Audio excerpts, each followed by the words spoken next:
0981. And on Twitter, Twitter is at smooth981fm. Use the hashtag lockerroom981. mm, we're streaming live on YouTube, right? So if Yes, you we want to are. subscribe, just hit the subscribe button when you find Smooth 981 FM Lagos. That's what you will type in the search box for us to pop right up. Now, Val, before you go to the first story, I have to keep you updated on what happened before when we were away. So, when you just mentioned YouTube, I have to let you know that last week our YouTube was trending as I told people that Tega was looking nice, so they should tune in. And from about a few numbers, we had it shot up over 3 times or 4 times. Wow. And they had record breaking. You were not here to witness such a historical moment on the show. What was the color? After people finish bragging, people should know that you owe me a minute and a half. Oh, sorry. I was just keeping him updated. I need to keep Just so updated. you know. I'm so glad. Thank you, Ayo. Thank you. The Welcome. things like this are very important. Very important. First story, please. Okay, it's okay. Nigeria's Odunayo Adekuoroye has been named the best female wrestler at the 2019 African Senior Wrestling Championships in Hammamet, Tunisia, following her impressive showing on her way to successfully defending the gold medal that she won a year ago in Port Harcourt. The 25-year-old award crowned a great day actually for Team Nigeria, who emerged overall winners of the women's wrestling at the championships with 5 gold, 2 silver, and 2 bronze medals. Gong, gong, gong, gong, gong, gong, gong, gong, gong. Congratulations. We don't to have them. bells, so let me gong.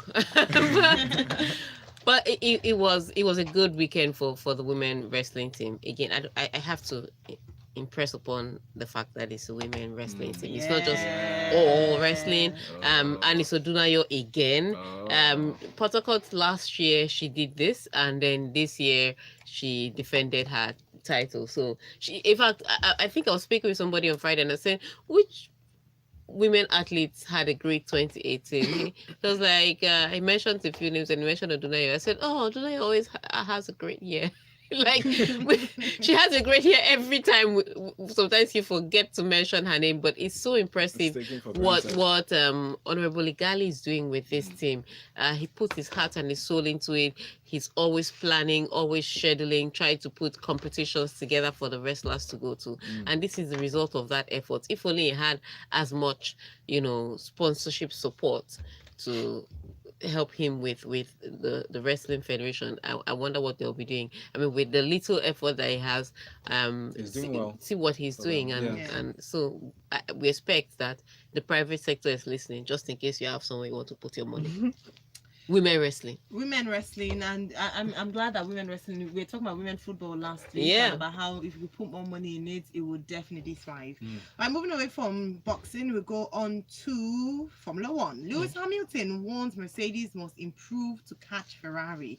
Lewis Hamilton has admitted Mercedes were very, very lucky to win in Bahrain, with the world champions under no illusions that they are behind Ferrari. He said Ferrari dominated all weekend and Charles deserved this victory. He admitted that was following his win. He says, we're very, very lucky today, but this is motor racing and reliability is real key player. We've got work to do. The car needs to be quicker. This is a learning day because Charles is only going to get stronger. And that's so true. I remember when we said in Barcelona, during the training in Barcelona, that Ferrari were the fastest car, and then the first race came and we just didn't see that pace. Well, it does happen that there was something going on there. The turbo stopped working on Charles Leclerc's car when he was leading by as much as 10 seconds. Like, he was lighter. He couldn't even see Lewis Hamilton in his mirror. He was running a totally different race. And all of a sudden, his turbo stops working. His battery is there. They find out that there's something wrong with his battery. It's losing power. I know we said this. And from nowhere, Mercedes that have been struggling all weekend just went on to go to take 1 and 2, and fortunately for Charles Leclerc, the safety car came out, and that's the only way he was able to make third, because if not, Verstappen was on his tail ready to pounce. Because that's what happened to them. So these reliability issues are the things that Ferrari need to work on, and I can't stress on it enough. From 2 years ago, they've been faster, but whatever it is they're trying to use to boost their speed, they need to find a way to work on the reliability, because it seems for every pace the advantage they have, there's something that they take away from the car doing its excellent job. On the one hand, Charles Leclerc, fantastic for Ferrari. Sadly, he only could finish third in that race. But for Sebastian Vettel, there is something about that guy. There was a time people would say, oh, Lewis Hamilton really doesn't know how to race one-on-one. And that's the kind of race he likes to do. He likes to be, nose to nose with drivers. And a lot of times he's come out tops. The only driver he avoids, though, is Verstappen, because Verstappen is not well. You try Verstappen, you park on the side of the road. It's easy. It's an easy equation. It happens all the time. It happened on Sunday. Yeah. Sainz thought he could overtake Verstappen. His car was closed. Verstappen refused to give way. Sainz was out of the race and had to go to the end of the grid. That's how it is. You just race him and you're going to pick up something. So don't race him. But Sebastian Vettel is racing Lewis Hamilton, and again under pressure, Lewis Hamilton holds his ground, goes a little bit off the track to get ahead, and Sebastian Vettel, of his own accord, by his own free will, spun his car. They didn't touch him. There was no contact, nothing.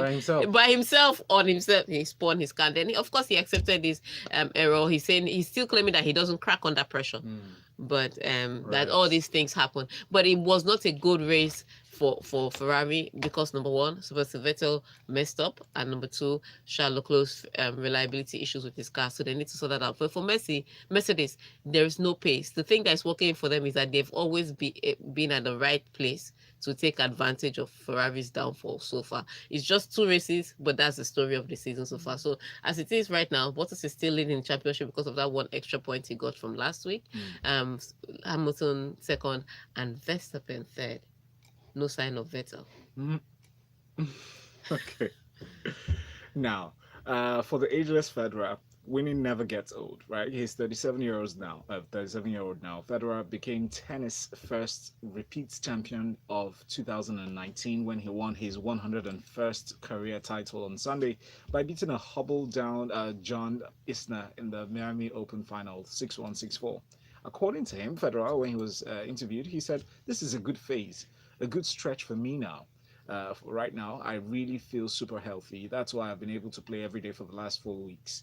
There's something that maybe hasn't always been the case for the last few years, so you appreciate these moments." What's he talking about? He's talking about his health physically, because once something is wrong with Federer, you never really know. He doesn't get to the point like John Isner did when he twisted his foot in second set, and had to limp throughout, or like Nadal does when he tweaks his knee and he skip.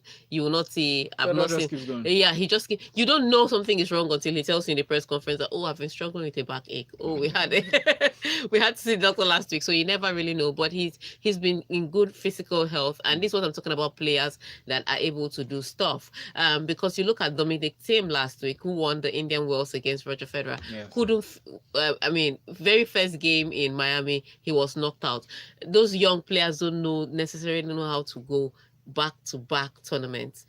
Going deep into back-to-back tournaments is something they need to work on. But old man like Roger Federer, 101 titles, his 4th Miami title. He's got more than enough experience. It's not. Let me tell you how incredible this is. The guy that is the tournament director of Miami Open is Federer's mate. You see. So, what are we talking about here? He's ageless. We need to like I think the guy that's tournament director said he told his daughters. Oh, the daughters asked him one day. He said when he was telling them that, oh, that's Roger's 4th Miami title, and he was telling his daughters. His daughters asked him, so how many did you win? He was like, I want 2. They're like, you want 2? Like your entire career 2? That's it. So I mean, he's that ageless, but he's absolutely amazing. And regardless of John Isner tweaking his foot in the second set, Roger Federer had already blitzed through the first set in like 23 minutes. Like he had somewhere to really go. Maybe he was tired of the US. He just needed to get out. It was that quick. And so it always looked like it was going to be Roger Federer. So congratulations to him. It's amazing. Novak Djokovic is having some off-court issues he needs to resolve, but he has said he will try and resolve it and he'll get back on. Nadal may be back from injury soon. Time for clay court season. Let's see how it works for him. But he's so amazing. On the women's side, Ash Barty from nowhere. From nowhere, she won it. So congratulations to her. And Simona Halep, that was number 1. It's looking very A Okay. distant memory now. Distant memory. All right, so we encourage you to send in your messages through WhatsApp to 0809-444-0981. It'd be interesting to know what you think or you make of the stories. All right, we'll be back to sharing more stories inside of the locker room. It's talking about sports here on Smooth 98.1. When we come back, you will take the Spain story first. We'll take we'll take this all the EPL stories okay, because so of the Kwesi. Okay, so Ole Gunnar. Yes, But because of the Ole Gunnar Kwesi next. Okay, mentioned. mention. You Okay. step outside.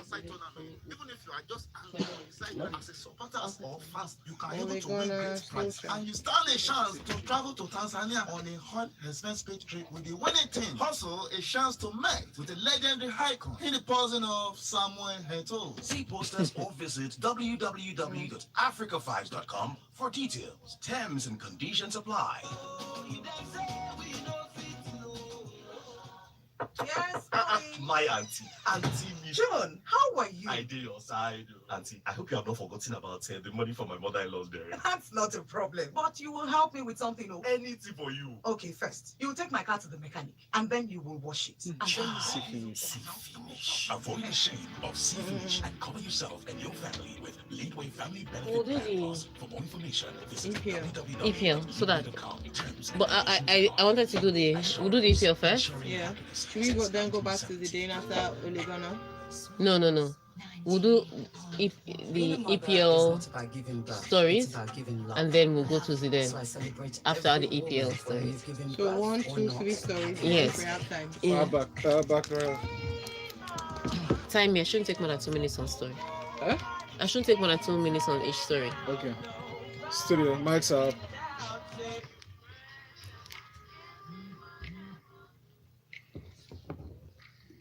We never get tired of saying Happy Mother's Day to all the beautiful mothers around the world. We love you. You're listening to Smooth 98.1 inside of the locker room with Tega, Ayo, and myself. Valentine. That's call her first. Yeah, I understand. I understand. Don't Yeah. worry, it's fine. All right, so we'll go to our next story here, and we're off to the EPL. We're back from international friendlies, and Ole Gunnar Solskjaer pleased Manchester United dressing room felt like a funeral. Now, he said that the Manchester United dressing room felt like a funeral after Saturday's 2-1 victory over Watford at Old Trafford. Now, you would think, but he said the feeling in the dressing room after was almost like a funeral. That's the players, were all sat there. It was very quiet. They were all disappointed in the performance at full time. It's not like jubilation because we won and we got the 3 points. They all know this is that was a below par performance, which is great because we want players to be honest with themselves. We know we can play so much better and they can do better. Yeah, so and if you're wondering why he's sounding like this, that's the reason why you should have downloaded the Kwesi iFlix. This match was live on the Kwesi iFlix. You would have watched it. You would have seen exactly what he was talking about, and you would have seen exactly what they were disappointed in. The EPL on Kwesi is brought to you by Coca-Cola, the official sponsors of the English Premier League. Now, he's absolutely right. It was a game that if Watford were a little more clinical in front of goal, then Watford could have won it. Watford had more chances. I think at some point they had 18 shots at goal. They had 7 shots on target. Manchester United was still running in single figures. So I think ultimately this came down to Manchester United taking their chances. Sometimes it was a hustle, like the Martial goal that was the second one. Yeah. Sometimes it was a clear-cut opportunity, like the Rashford goal. But what happened to Watford is that because they are not as clinical, they were not as clinical in front of goal, they ended up going home with nothing. And so I think sometimes when you're a coach, when you look at yes, you say that towards the end of the season, it's all about 3 points. It's not really about performance. But when you look at some teams and you look at the running you have, you want to have that performance because you want to give the confidence for the rest of you have a midweek game and you have that performance against Watford. It gives another team an opportunity to say, we can go at them and we'll get a goal. Yeah. Those are the kind of things that will happen. But they got the 3 points, like you said.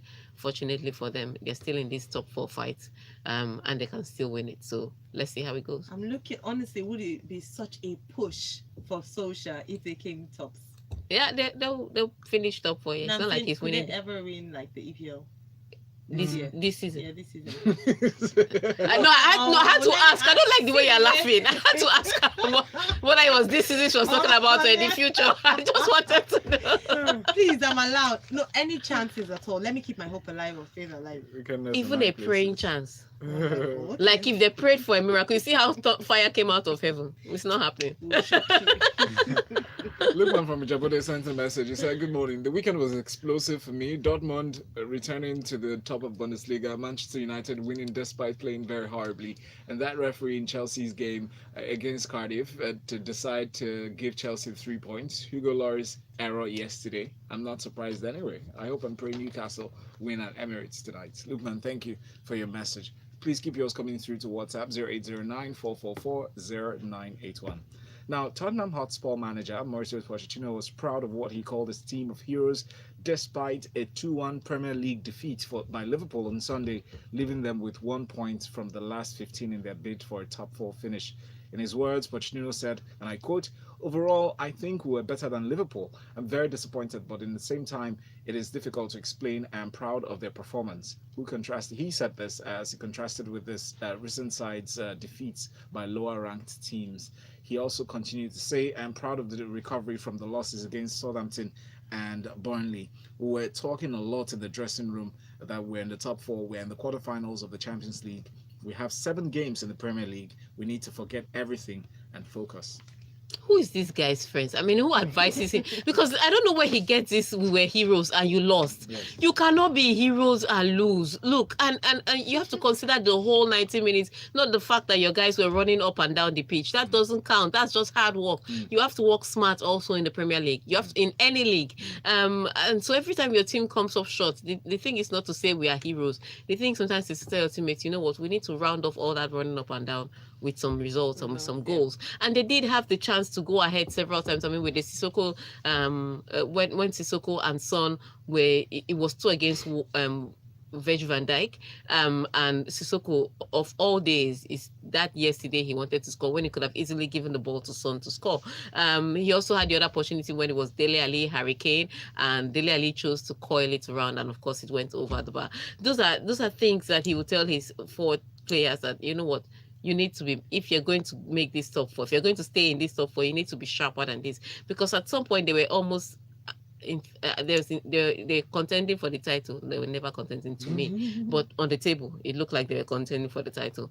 And now they they're holding on to top 4 by their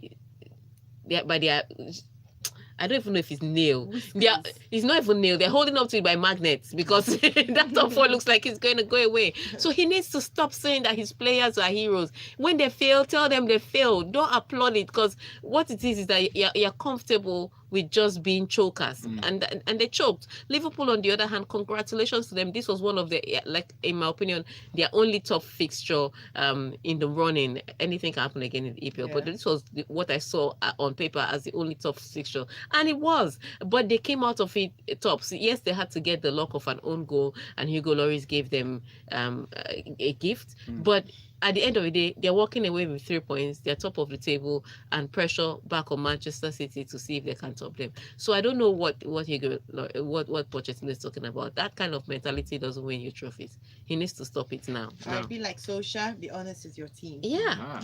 Cardiff manager Neil Warnock criticizes officials after most obvious offside call ever. Now, an irate Neil Warnock lamented poor officiating after his Cardiff side were on the wrong end of decisions during their 2-1 defeat by Chelsea. "We were let down by the officials. Roll on VAR," Warnock said. "I might be too old by the time we get it, but that's why we need it."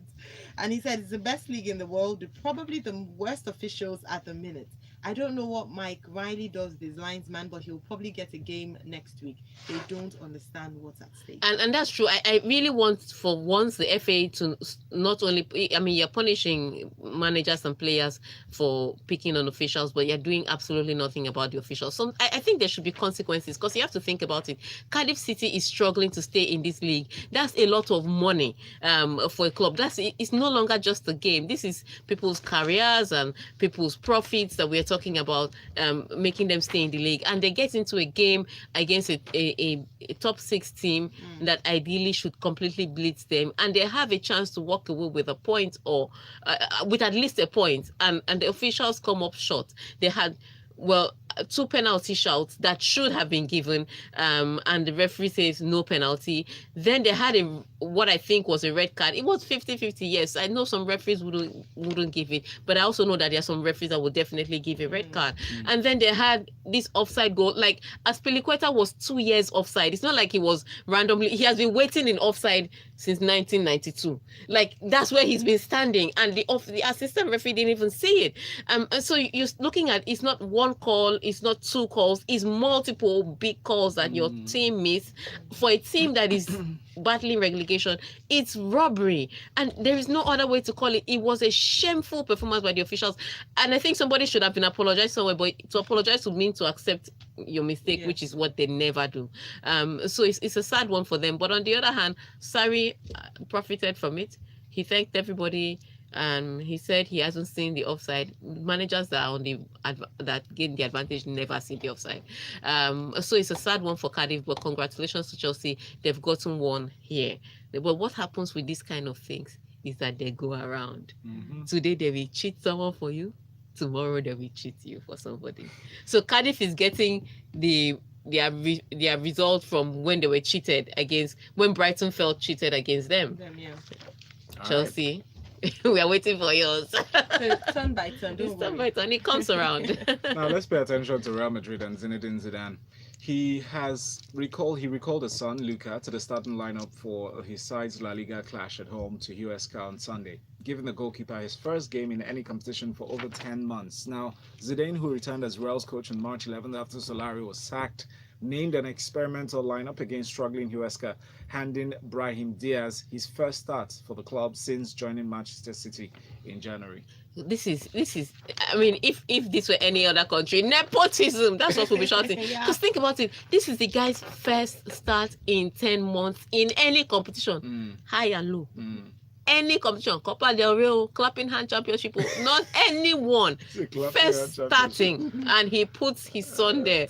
Like the nerve of you to be able, you can't. Do you understand? He is Zizou. So and what makes it worse is that Luca now didn't keep a clean sheet. Granted, both of the goals that Real Madrid conceded that were not his fault. You can't point and say, oh, Luca should have done a little better. You can say maybe he should have been a little taller, but that's none of it. That was not of his own doing. But he was pretty decent. He didn't do anything excellent. He didn't do anything poor. He was just decent. And it was a game that he could experiment with players. It's against Huesca, the bottom of the log team. I'm sure Zizou wouldn't have expected the game to be as tough as it turned out to be. With oh God, I'm looking at his face. Number 9, with him being the guy getting the goal in the dying minutes of the match. Benzema, thank you. With Benzema getting that dying minutes of the match goal, it should have been an easier game, which is why I'm sure he tried a few new players to see how it would work out. Mental team. But at the end of the day, it turned out to be tougher. What it is that they got 3 points, and I'm shocked. I'm wondering if he's going to try this again, putting Luca in goal post. Wow. I cannot believe that he did this as a father. But his son was not so bad. So Ogbeni Mafe, that's the real for 85 on Twitter, says, have you noticed Boba has been awful in the last 4 games? I wonder when he will blame all his tactics. No, it's the Mourinho spirit that's chasing me. All right. So let's take a break. We'll have more messages to take inside of the locker room here on Smooth 98.1. Benzema. How can I forget Benzema's name? We have messages. I think just be reading messages. Okay. To read out. We have on Twitter and on WhatsApp. Let's see on YouTube if we have messages. Just reading messages. Like the nerve. How could I forget Benzema? No. I have a terrible headache. Sorry. We're not on YouTube. Hi YouTube, how you doing? You didn't say hi to them. Tega. If you say hi, it's more than enough. Huh? Your hi is usually more than enough. I'm telling you, I never say anything for this YouTube to pop. It's usually you that says stuff. And YouTube are like, yeah, Ayo has commanded us. No, so The you have queen to... has spoken to us. No, you... Bend Who the is knee. Queen. Let's Tega, say bend the hi to knee. your fans. Don't be rude. Better say hi to your fans. They're here for you. You know that. You and me know. Really? You and I know that they are here for you. So say hi to your people. You give the command and they follow. All right. I hope you know you can send your comment on YouTube. You don't have to transfer to WhatsApp to send your comment or go to WhatsApp. You can send your comment on YouTube and we will give you priority. We will read out your messages, even if you just say hello Lagos. I'm happy to be tuning to the locker room. On Exactly. Smooth YouTube 98.1. messages get priority. Yes. YouTube messages is like Champions League sports. You should send YouTube messages.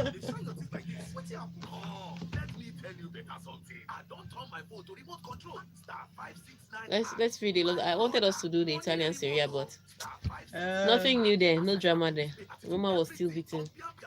Inter Milan still lost. Nothing dramatic.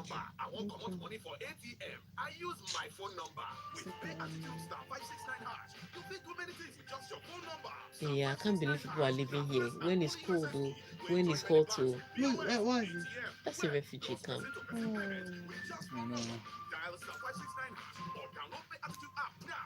A makeshift house for people that have lost for poor families that lost their homes here. Bullet holes. Civil estate. Hey, Jehovah.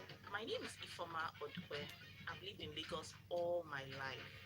What I love the most about Lagos is the vibrancy of the city, the hustle, the bustle, the noise, the I think I want to know what informed our choice of dressing. Like who said that the Arabs can tie their hair? Yes. I want to know what informed that. It's influenced by culture, tradition, and some other factors. We're back. Studio.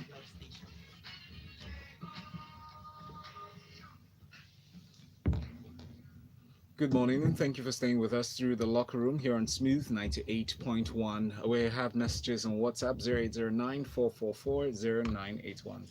And our first one here is from Father Unsi from Liberty Square. And he says, Roger Federer is a classic example of an old soldier who will never say die.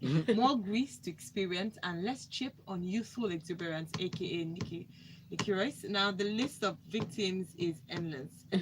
317 actually. Players he has defeated.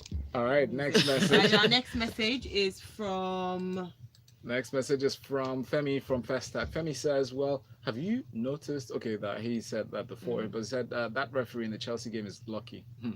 This was the MPFL and he made those 3 errors. He'll be lucky to leave the stadium alive. Wow. Say no to violence, guys. Yes.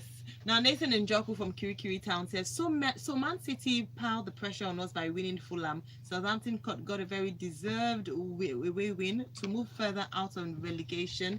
Burnley started like a house on fire and Everton shocked us all. Messi is a GOAT. That's greatest of all time. Yep. Chelsea had to dig deep with help from the 4 blind mice match against officials.